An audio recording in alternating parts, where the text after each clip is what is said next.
Everyone, this is Lisa Emsley at Little Owls Crafts. Thank you very much for joining me today. On my blog last Saturday, I highlighted this box and a card that went with it. So today I am going to give you the tutorial for this box, sorry, and I will be also putting the tutorial for the box on my blog this Saturday. Okay, so ready to get started. You will need a piece of card. I've chosen to use grey granite, and this measures 9 7/8 by 8 inch. You will need a piece of DSP, which measures 5 3/8 by 3 7/8. You will need a small piece of Whisper White and a small piece of grey granite, or whatever colour you choose to do your box in. At about 3 by 3 inches, that will be for cutting out this bit on the front. You will also need embellishments. I used pool party ribbon for here. I used linen thread, but I'm going to do that a little bit different this week. And you will need die cuts or whatever you choose to decorate the front with. For cutting out these bits here, I used the Stitch Shapes framelit dies, and I used the Layering Circles framelit dies. But don't worry, this all will be on my blog tomorrow. So let's get started with scoring the large piece of cardstock. We'll pop them out of the way just now and grab the trimmer. Now you will need to score, just move that over, the long side, so that's the 9 7/8 side. You need to score that at 5/8 of an inch. I'm going to do it on this side because it is slightly easier. At 5/8 of an inch, then at 4 5/8 of an inch, at 5 1/4, and at 9 1/4. Now these are obviously, all my measurements are in imperial, because that's what I find easiest to work with, but I will try and remember to put it in metric on my blog as well. Okay, and the short side, you will need to score at 5/8 of an inch again. Oops, wrong way. 5/8 of an inch. And then 1 1/4,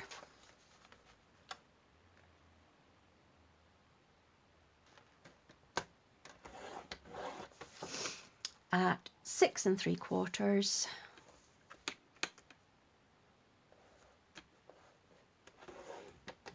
and at 7 3/8.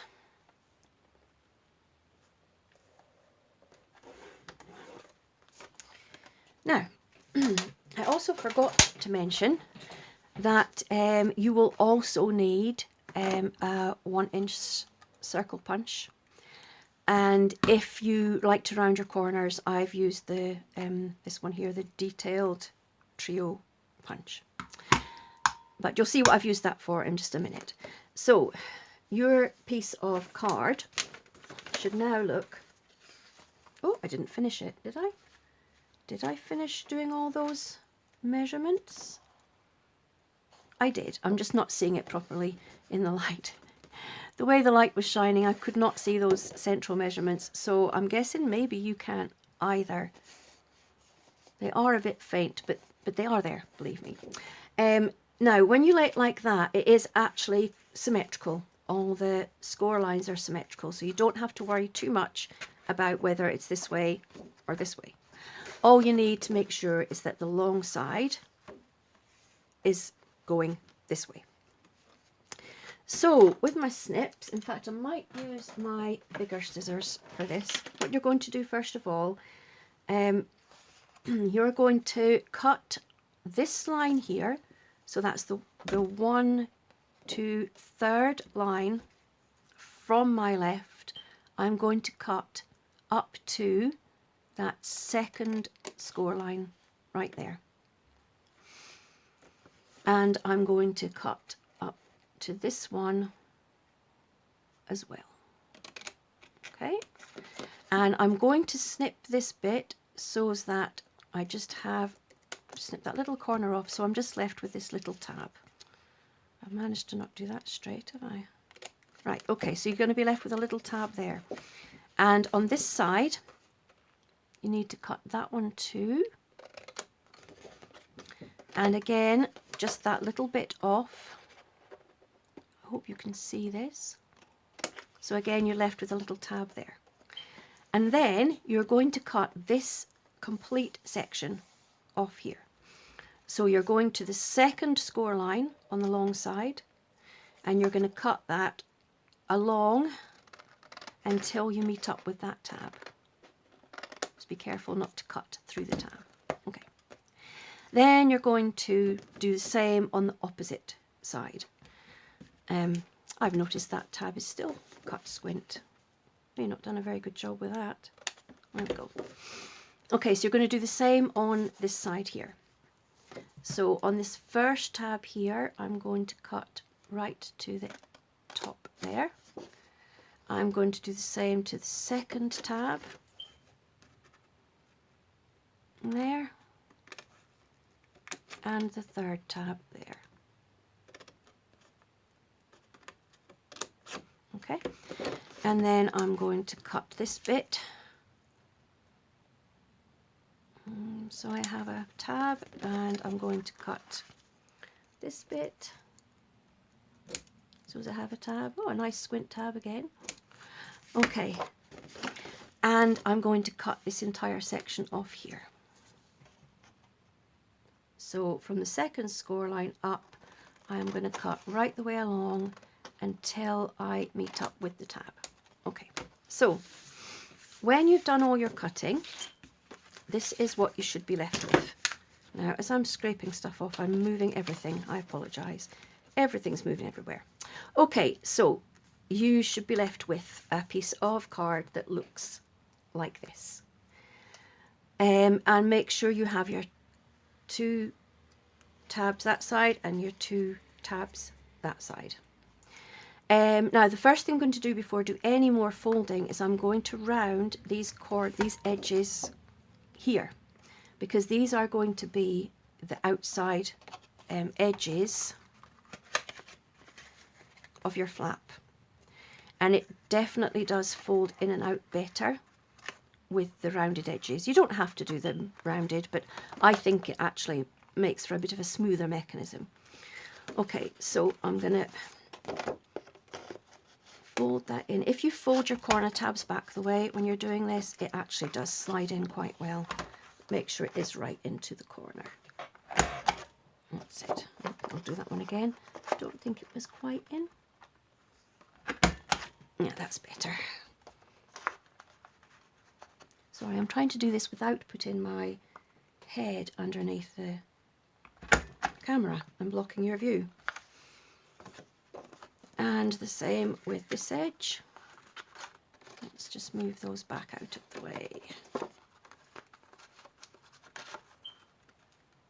I'm going to get that right in there. And this one last of all. Put that right in there. Okay. Now I'm just going to move some stuff out of the way from here. I have a couple of spare pieces of grid paper here, but they're sliding around, so let's just get rid of them for the minute. Okay, so now you have your piece of card that looks like this. These parts cut off, and you have rounded these edges. So now it's time to fold and burnish your score lines. I can actually pop those in the bin now. I don't need them.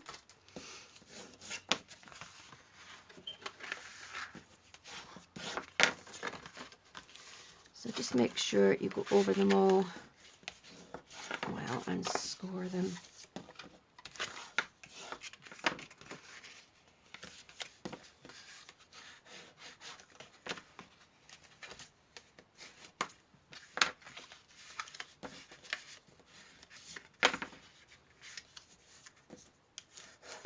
Okay, Now the next thing you need to do before we actually put the box together is we're going to make little notches using the 1-inch circle punch, and we're going to make notches like this on the back here, again to make it easier for opening and closing. So I use the 1-inch circle punch, and on your piece that's been cut here, you just want to find the middle, just eyeball it, and I did it roughly in the center of the circle punch and roughly in the center of that back piece. On that side and one on that side. You don't have to use a 1-inch one, I guess. A 1/2-inch one would actually work too. In fact, I possibly used a 1/2-inch one there. Yeah, it looks like I maybe did use a 1/2-inch one there. So 1/2-inch or 1-inch. Okie doke. So now you're going to actually glue the box together. So all you need to do is on the outside of this piece, you're just going to put your glue along this strip here. Now I'm using tear and tape because it is actually a little bit stronger, I think, and you obviously want your box to stand the test of time. This is a really nice box that you can fill with cards and give to somebody as a gift. I think that's a really nice way to do it. You could just make it as a nice box for yourself to keep some cards in, but it is really lovely to gift a set of cards in a box like this. Okay, so now we'll just stick that down. I mean, if your card is folded correctly, you should find now that when you stick that side down like that, this should just very smoothly fold over and stick down that side. And then you've got both your sides. Just give it a wee burnish. So there you go. Now that is the actual box is finished now. The box is made, and you see how much easier it is to slide this in and out when you have your corners just rounded slightly. It just slides in and out really, really easily. So now to the front of the box. Okay. Now for the front of this box, I used a sponging technique that you will find on last Saturday's blog. So if you have a wee look there, you'll be able to see, if you're not too sure, you'll be able to see how I did that sponging technique. But for today, I'm going to use a piece of DSP. Now I've cut a piece from the Floral Bouquet, I think it's called. It's really, really lovely, lovely paper, this. I don't know if you can really see that on the camera, but it's got a lovely sheen to it, and it's a beautiful, thick quality paper. I love it. So I'm going to adhere that onto the front, but before I do that, I'm going to put my ribbon across it, just so that the ribbon will stick underneath and it won't get caught around the edges. So I'm just going to put a little bit of glue runner either side there, and I'm going to put this roughly in the middle. I mean, you don't need to put ribbon on it at all yourself. Obviously you can decorate it just exactly how you would like to decorate it, but this is what I did. So a little bit over there, and I want this to be flat. I don't want it to stick to my graph paper. That would not be a good thing, would it? I'll just slide that along there. That actually looks like it's slightly off center, so I will just move it up a little bit. I'm afraid I'm a little bit pedantic like that. It has to be exactly right. Okay, let's try that again. In the middle.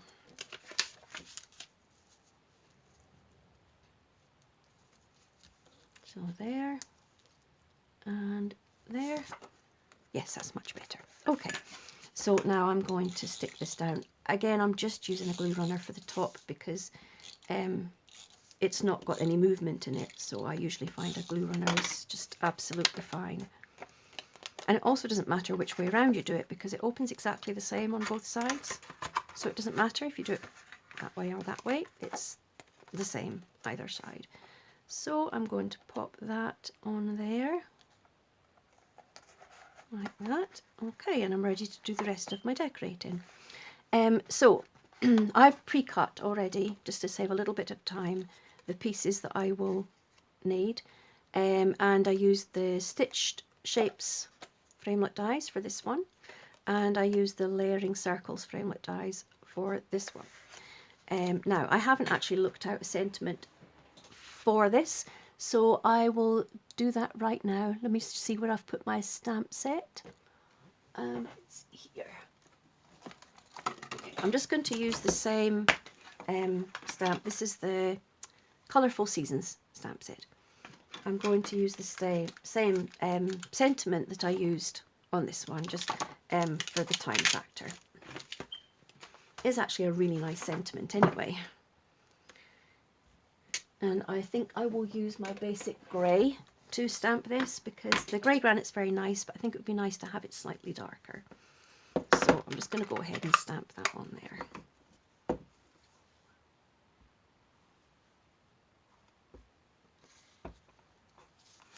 Okay.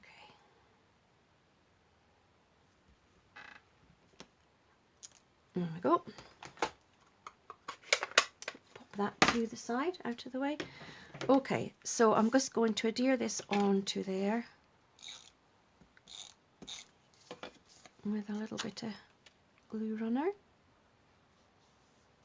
Now, before I stick this on the front, I'm going to do some embellishments. On this one, I used the matching dies for the Colourful Seasons stamp set.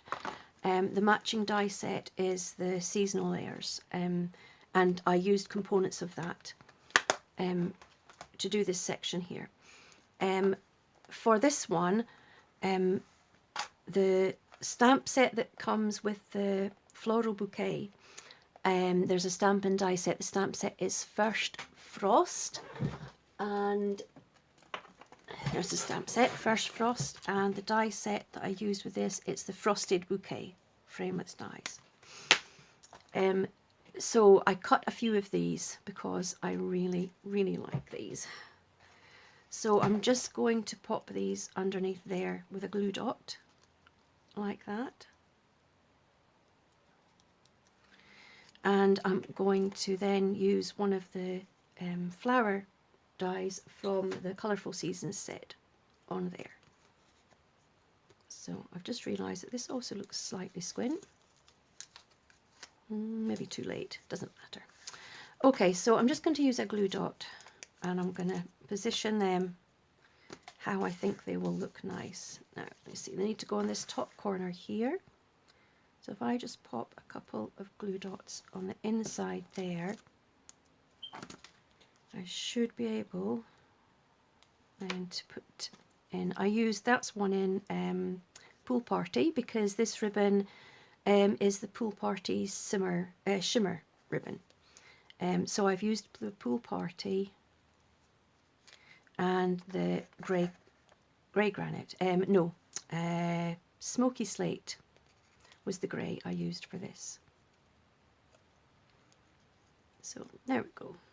It's just a little bit of fronds sticking out at the back. You can put them whichever way you want. I'm sorry, I've just realised I'm probably trying to stick them on out of the range of the camera. I do apologise. Right. Okay, so yeah, I'm happy with that. And then this will go on here. So I'm going to stick this on here with dimensionals. But what I shall do first, I'm just going to actually move that down a bit. I'll make sure that I put one of the dimensionals on the back where I have these fronds sitting, and that will just make sure that they stay nicely in place as well. So I'll put one there and one there. There we go. And then another couple just to hold that in place. Okay.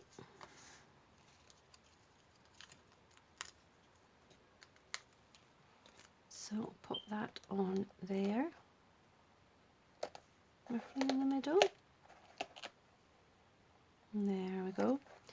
And I think I'll just use glue dots to stick this flower down as well. I'll just pop a glue dot on the centre of that. And just pop that on there. There we go. Now, on here I used linen thread to attach this little leaf trinket. I'm actually going to, on this one, I'm going to use this, what's it called again? Let me see. Silver baker's twine. So it's white baker's twine, but I don't know if you can see that. It's got the silver mixed in with it too. It's very pretty. So I'm going to use this instead. So all I did with the other one is to, I actually doubled up on the linen thread. I usually do because it's quite thin. I like to double up. But I think this is thick enough. I don't really want to double up with this. Right, I'm just going to pop that through there. It's probably going to be easier said than done, isn't it? Oh no, there we go. Okay, that through there, and then underneath the pool party ribbon. That's it. And then I'm going to tie that in a bow.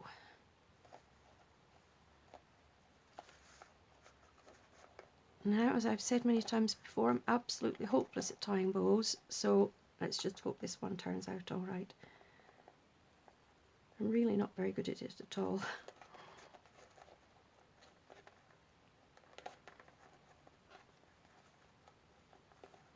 There we go. That will do. That's pretty enough. Okay, and I'm going to just snip that to make it a little bit shorter. Oops. And I think I'm just going to grab a pearl.